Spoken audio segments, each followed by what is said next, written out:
I'm going to talk to you about how the FX market worked, what the fixes were and how they were set, and how traders attempted to manipulate the FX fixes.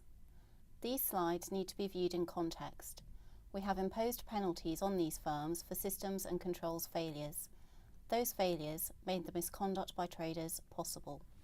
As you can see on this slide, the FX market is absolutely massive. The daily average volume turnover of the global FX market was over $5 trillion in April 2013, according to the Bank for International Settlements 2013 survey. And to put this in perspective, you can see on the right how the size of this market compares with a few other key markets on a daily basis.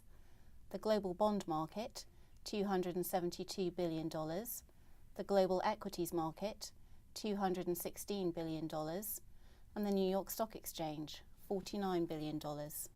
The word fix is market speak for an FX benchmark. In these cases, we are talking about two of the most widely referenced fixes, the 4 p.m. WM Reuters fix, or WMR, and the 1:15 p.m. ECB fix, which are fixed in two different ways. WMR fixes happen throughout the day, but the most widely used is the 4 p.m. fix. The 4 p.m. WMR fix is calculated by reference to trading activity during a 1-minute window or fix period, 30 seconds before and 30 seconds after 4 p.m. The 4 p.m. WMR fix rates are then published shortly thereafter. This diagram gives a hypothetical example of what the WMR fix might look like, where the purple shaded area represents the 1-minute fix period and the blue line represents the trading. The ECB fix is different because it is a snapshot of the market at a moment in time, which is 1:15 p.m, and this is what the diagram shows, that instead of having a fixed period, we have a single point in time. Why do people want to trade at the fixed price? The Financial Stability Board's September 2014 report on FX benchmarks said that asset and other money managers want to ensure that their FX trades are executed at the same price as the fix. That eliminates any tracking error. Prior to a fix, clients often place orders with a firm to buy or sell at a specified volume of a currency pair at the fixed rate. Obviously, at that time, the future fixed rate is unknown. By agreeing to transact with clients at a fixed rate that is yet to be determined, the firm is exposed to rate movements at the fix. So as you can see here, the risk passes to the firm. A firm will typically buy or sell currency in order to manage this risk, for example by trading in the market or netting off, for example where a firm has a buying interest for the fix and trades with a market participant which has a selling interest. So in this example, the client wants to buy a currency pair and the firm is agreeing to sell that quantity of the currency pair to the client at the fixed rate. What this means in practice is that the firm with this buy order will make a profit if the average rate at which it buys the currency in the market is lower than the fixed rate at which it sells to its clients. There is nothing wrong with a firm which is legitimately managing its risk, making a profit through trading at the fix. One of the issues in this case is lack of control over the chat rooms used by traders.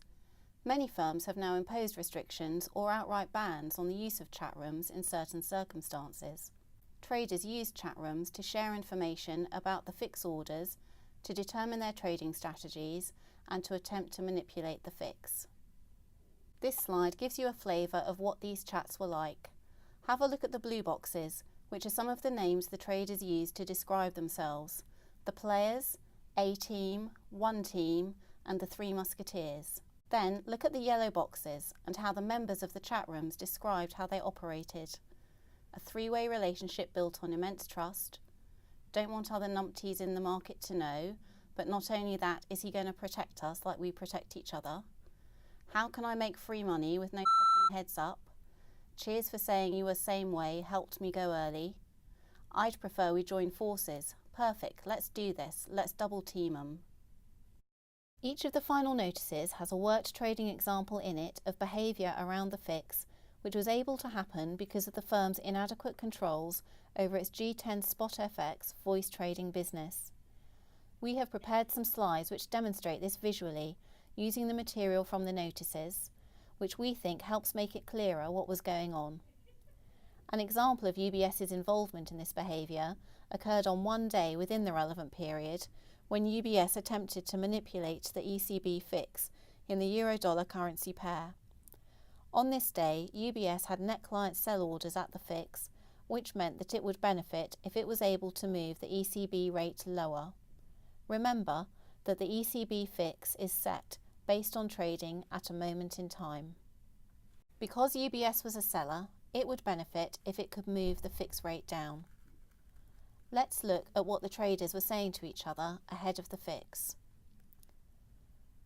Firm A has net sell orders for the fix. UBS has net sell orders of €200 million.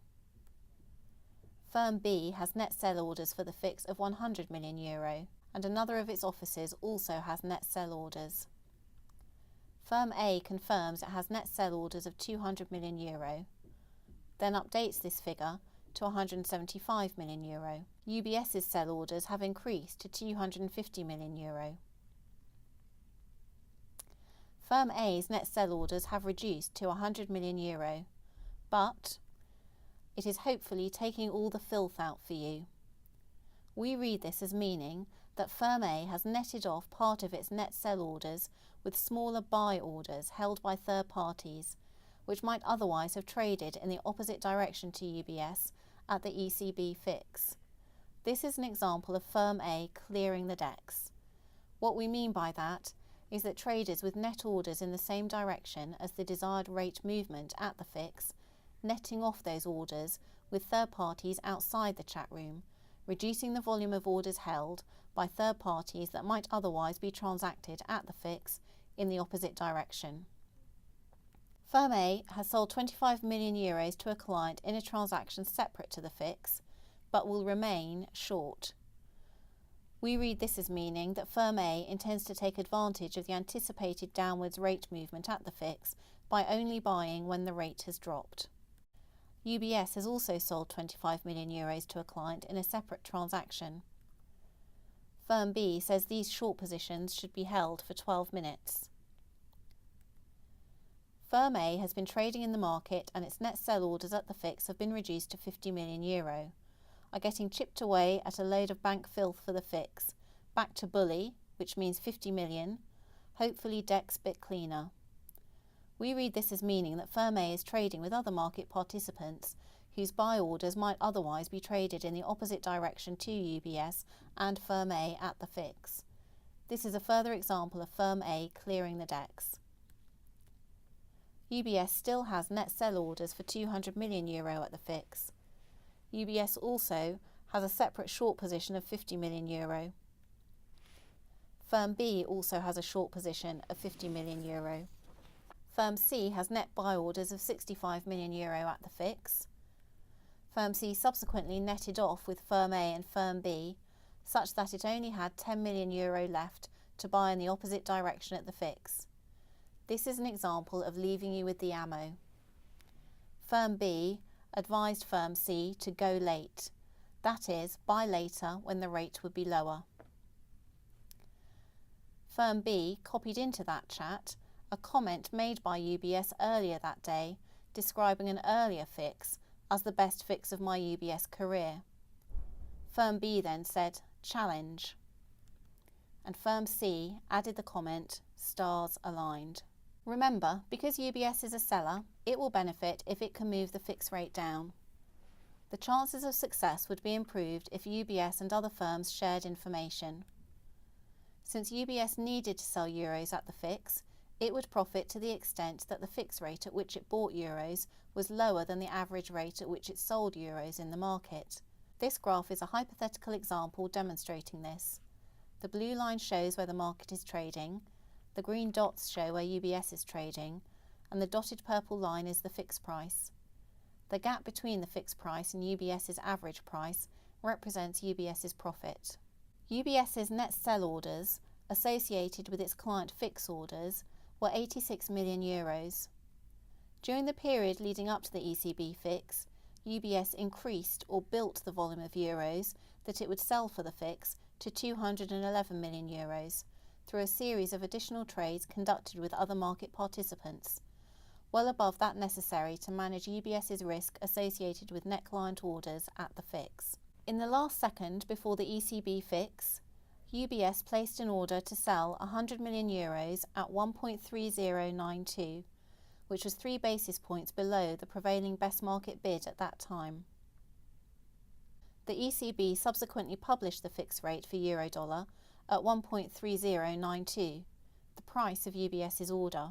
This order accounted for 29% of the sales in euro-dollar on the UBS platform during the period from 1:14:55 to 1:15:02 p.m. Let's see what they had to say after the fix. He sat back in his chair, feet on desk, announcing to desk, "That's why I got the bonus pool." Yeah, made most people's year. UBS's trading in euro-dollar in this example generated a profit of $513,000.